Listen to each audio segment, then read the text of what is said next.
അമ്മയെ കണ്ടില്ലല്ലോ ഇതുവരെ. ചേച്ചി നാളെ രാവിലെ വരും. ആ അമ്മാവാ, അത്താഴം കാലായി, വന്ന് കഴിക്കട്ടോ. ശരി. അയൽ ഉണങ്ങി തുണി കിടക്കുക, ഞാൻ പോയി എടുക്കട്ടെ.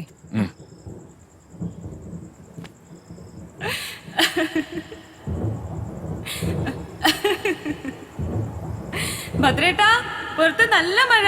എനിക്ക് മഴ എന്ത് ഇഷ്ടമെന്നറിയോ? മഴയത്ത് ഇങ്ങനെ ഓടി ഓടി നടക്കണം. ഏയ്, nothing ഭദ്രേട്ടാ. Come on. Rain is my life. Without rain, I am nothing. Madreta, come on. I love rain.